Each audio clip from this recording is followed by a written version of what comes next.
It started as an ordinary Saturday morning, one that Vincent Cole had planned to spend quietly with his 6-year-old daughter, Emily. For months, he had promised her this day, a morning with no meetings, no assistants, no ringing phones. Just the two of them, walking in the park, feeding the ducks, and having breakfast at their favorite cafe. Told the copyright. Vincent was a man who carried the world on his shoulders, a CEO of one of the most powerful pharmaceutical companies in the country, a man known for his precision, his intellect, and his self-control. But beneath all that polish was a wound that never healed. 3 years had passed since his wife, Lena, had died, and still, every morning, he found himself reaching for the side of the bed where she used to sleep. That morning, the park was alive with color. Children ran past with balloons in their hands, the laughter of strangers mixing with the chatter of birds. Vincent watched his daughter run ahead, her tiny boots crunching against the gravel path, her red scarf dancing in the wind. For a moment, he allowed himself to smile, a real smile, not the polite, practiced kind he gave to shareholders or journalists. Emily was the one thing that still tethered him to life. He sat on a nearby bench, answering an email he couldn't ignore, when Emily's soft giggle made him look up. She was standing near an old woman sitting on another bench. The woman's clothes were worn and frayed, her coat too thin for the crisp autumn air. Her hair, streaked with gray, was tucked under a knitted cap. Yet, despite her appearance, there was something calm and kind about her face, the kind of gentleness that only comes from someone who has known both pain and compassion.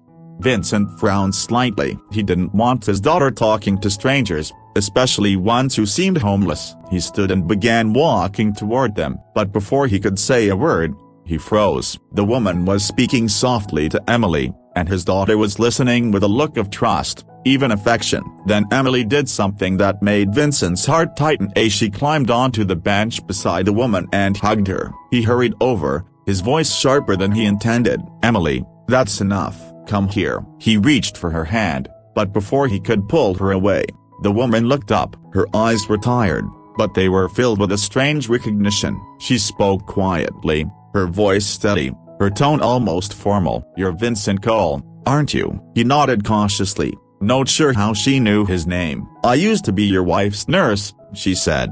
The world seemed to stop. The sounds of the park, the laughter, the birds, the wind faded into silence. For a moment, Vincent couldn't breathe. He hadn't heard anyone mention Lena's name outside of family in years, and certainly not from a stranger. "What did you say?" he asked, his voice trembling in a way that surprised even him. The woman didn't flinch. "I used to take care of her at St. Mark's Hospital. My name is Maya Rivers." She spoke the words like an apology, as if she had been waiting years to say them. Vincent stared at her, confusion flooding his mind. He had visited the hospital almost every day back then. He knew every doctor, every nurse, every person who entered Lena's room. But this woman, he had never seen her, or at least, he didn't remember her. "That's not possible," he said. "I was there every day. I knew everyone who took care of my wife." Maya lowered her eyes. "No," she said softly. "You knew the ones they wanted you to see." There was something in her tone, quiet but heavy, that made Vincent's skin crawl. Emily tugged at his sleeve, sensing the tension, but he barely noticed. He could see the woman's hands trembling slightly, her fingers clutching the edges of her coat as if to hold herself together. "I don't understand," Vincent said. "Why would you say that? Why are you here?" "I didn't come to find you," Maya replied. "I've been a broken bar surviving. I didn't even know you lived nearby until I saw your daughter. She looks so much like Lena." The sound of his wife's name, spoken with such familiarity, hit him like a physical blow. He could feel his throat tightening, his pulse racing. "You can't just walk up to my child and say things like that," he said, his tone hardening. "If this is some kind of trick." Maya shook her head quickly. It's not. Please believe me, I took care of her until they made me leave. I didn't want to go." She begged them to let me stay, but they said my file was flagged, that I wasn't authorized to continue her care. Vincent stared at her, stunned. "Flagged? By whom?" Maya hesitated, then said quietly, "By your company." The words hit him like ice water. His company, the one Lena had always believed in, the one he had built from the ground up. "That's ridiculous," he said automatically. "Why would my company have anything to do with my wife's medical care?" Maya gave him a look that was both sorrowful and knowing. "You really don't know, do you?" she whispered. Before he could press her for more, she stood. "I shouldn't have said anything here. I just a broken bar. I wanted you to know I tried to help her. She didn't deserve what happened." "None of you did." Vincent reached for her arm, desperate for answers, but she gently pulled away. "Ask them," she said. "Ask your board why her name disappeared from the trial list. Ask why I lost my job 2 days later." And then she turned and walked away, her thin frame vanishing into the crowd of weekend strollers and street vendors. Vincent stood frozen, Emily's small hand clutching his. The world around him seemed distant, unreal. He replayed her words again and again in his mind. "I used to be your wife's nurse. Ask your board. Her name disappeared." Could it be true? Could there really have been something his company had hidden from him? Something about Lena's treatment, something that might explain why her condition had worsened so suddenly before she died?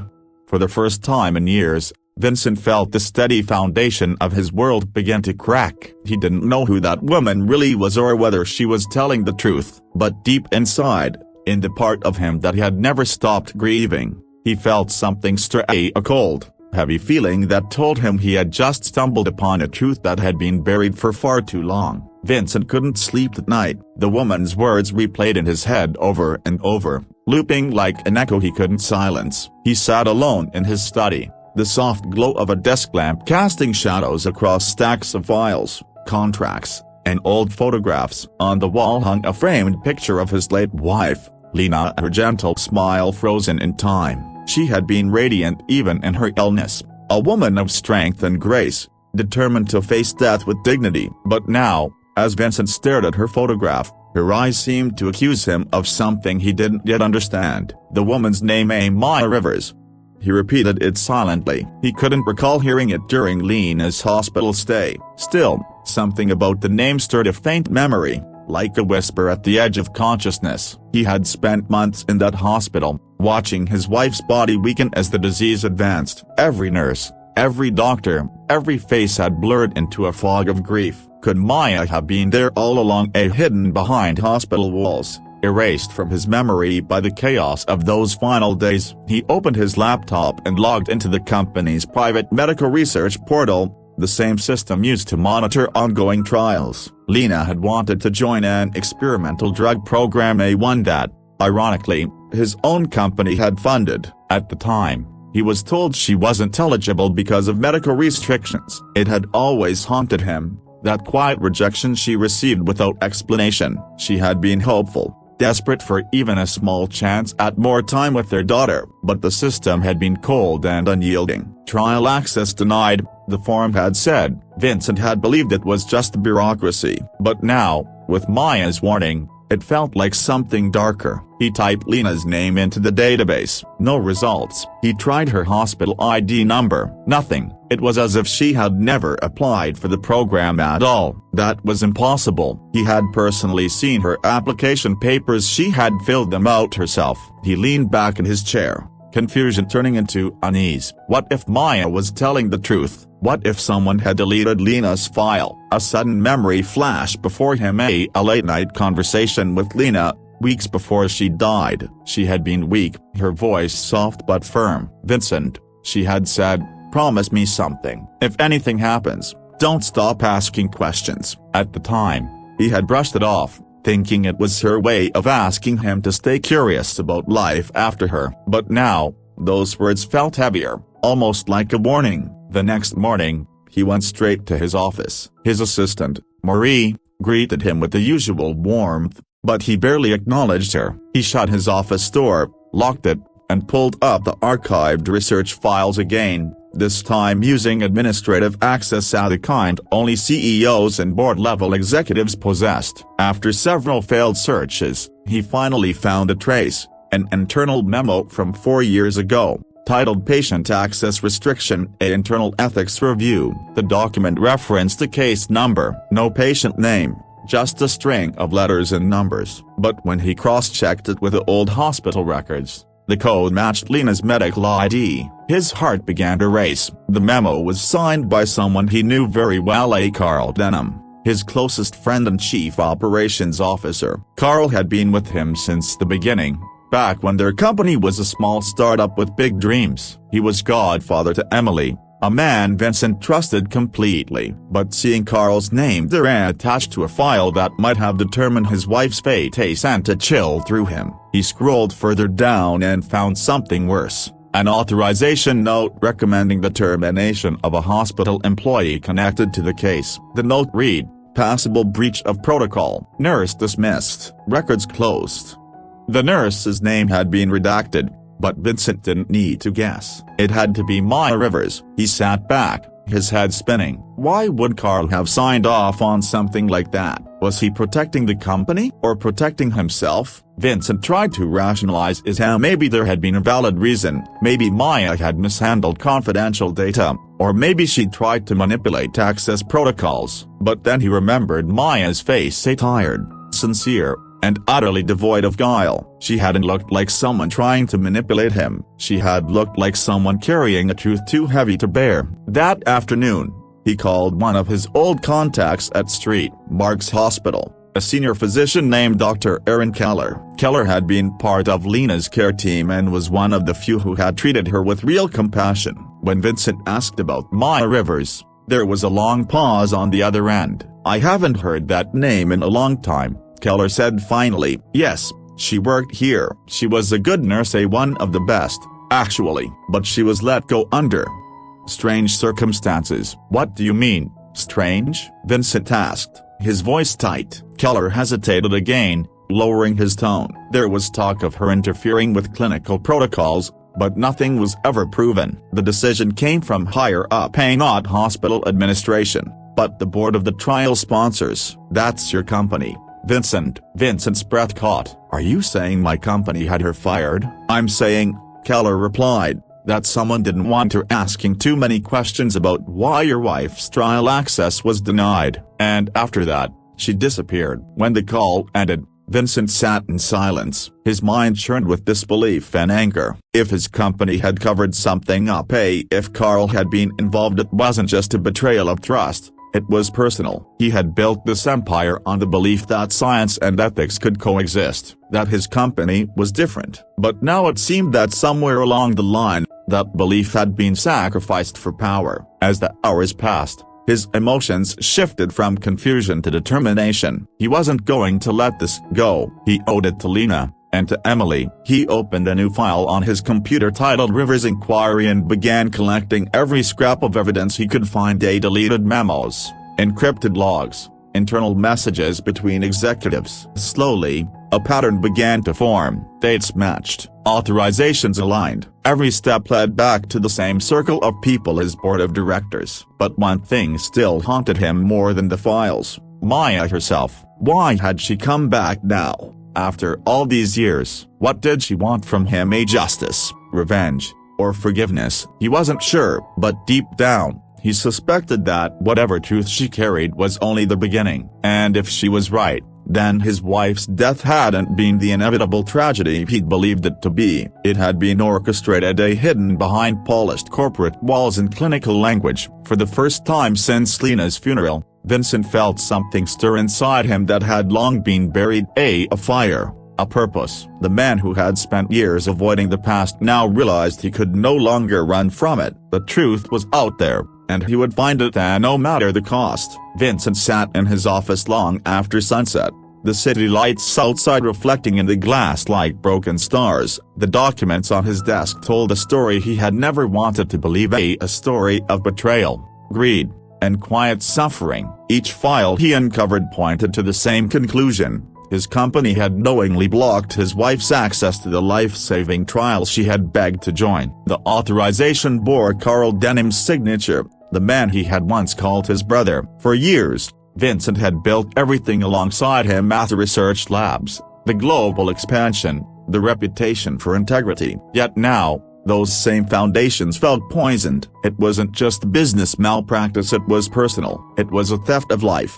He could almost hear Lena's voice in the back of his mind, calm and kind as ever. "You always believe in people, Vincent," she used to say, half teasing. "But one day, believing might cost you more than you can afford." At the time, he had laughed. Now, those words cut deep. He had believed too much in Carl, in his board, in the myth of his company's virtue. And because of that faith, he had lost her. The following week brought confrontation. He called a private board meeting, requesting the attendance of every senior executive. When they gathered in the sleek glass conference room overlooking the skyline, there was an uneasy tension in the air. Vincent didn't begin with pleasantries. Instead, he laid the evidence on the table: the deleted patient files, the restricted memos, the authorization letters signed in Carl's hand. Every person in that room could feel the gravity of what was unfolding. Carl, sitting across from him, wore a look of confusion that quickly turned defensive. "This is insane," Carl said, forcing a laugh. "You're chasing ghosts, Vince. Those records are years old. You think I'd sabotage your wife's treatment? For what possible reason?" Vincent's voice was quiet but sharp. "For profit, for control." The board didn't want the drug's early results to go public because it would have exposed the safety flaws, so they restricted patient access, including Lena. Carl stood, slamming a hand on the table. "You're making accusations you don't understand. You think you're the only one who lost something? That trial could have ruined everything we built." Vincent's temper broke for the first time in years. "Everything we built died with her," he shouted, the words echoing through the sterile room. No one spoke after that. The next few days unfolded like a storm. News of an internal ethics probe leaked to the press. Investors panicked. Stocks plummeted. Whispers of corruption spread through the industry. Vincent's legal team urged him to suppress the findings, to quietly dismiss Carl and move on. But he refused. The truth was out now. And it wasn't just about Lena anymore. It was about every patient who had been denied a chance at life because of corporate fear and greed. When Carl was suspended pending investigation, Vincent didn't feel vindicated. He felt hollow. Justice was supposed to bring peace, but all it brought was silence. The company was his creation, yet now it felt like a monument to everything he had failed to protect. He had always told himself he built it for good day to make people's lives better, to save families from the pain he had endured. But somewhere along the line, he had lost sight of that purpose, buried under the weight of success. In the weeks that followed, Vincent withdrew from public view. He handed temporary control of the company to an interim board and retreated to the countryside estate that had once been Lena's favorite place, a small, quiet property by the lake. Emily loved it there. She chased butterflies and picked wildflowers just like her mother used to. But even there, the past followed him. He thought often about Maya, the woman who had risked everything to tell him the truth. He found her again one Sunday afternoon. It wasn't difficult. Her name had reappeared in a community newsletter for a local shelter. When he arrived, the sight of her stopped him. She was serving food to a line of people, her hair tied back, her hands trembling slightly as she handed out warm soup and bread. Her clothes were clean but simple, her face tired but peaceful. She didn't see him at first. When she finally did, she froze for a moment before giving a small, cautious smile. "I didn't think you'd come," she said. "I had to," he replied quietly. "You were right." Maya shook her head. "I didn't want to be right. I only wanted her truth to matter." They sat on a bench outside the shelter as the sun dipped below the horizon. Vincent told her everything: the investigation, Carl's suspension, the scandal tearing through his company. Maya listened silently,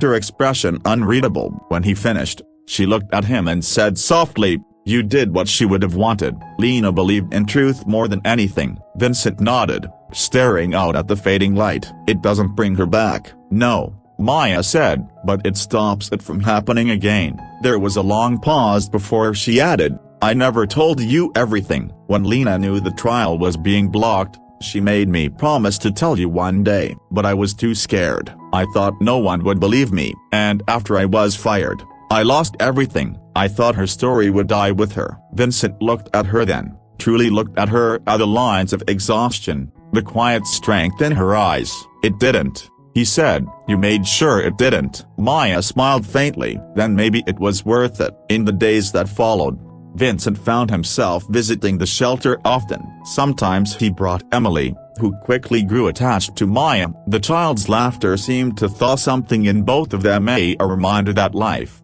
despite everything, still found ways to bloom. But as weeks turned into months, Maya grew distant again. She left a note one morning, placed under a small jar of wildflowers on his doorstep. "You've given me peace," it read, "but my place is where people still need saving. Don't come looking for me, just live." He did look for her, of course, and when he finally found her, months later, she was working at a small clinic run by volunteers, treating patients who couldn't afford care. She was thinner, her hands calloused, but her eyes still carried that same fire. Vincent didn't say much when he saw her. He just stood quietly, waiting. When she turned and saw him, there was no surprise, only a calm understanding. "I told you not to come," she said gently. "I know," he replied, "but I needed to see the person who reminded me what this work is supposed to mean." Maya's eyes softened. "You don't owe me anything." He shook his head. "It's not about owing, it's about remembering." They stood there in silence,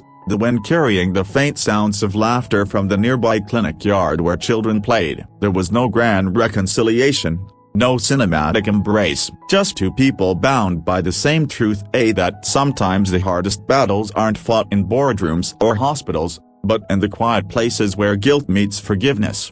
Years later, when Vincent rebuilt his company under new leadership, he renamed its foundation after Lena and quietly funded the same clinic where Maya worked. He never told anyone, not even Emily, how deeply the encounter had changed him. But whenever he visited the lake, he would whisper a quiet promise to the wind. "I didn't save her, but because of her, I will save others."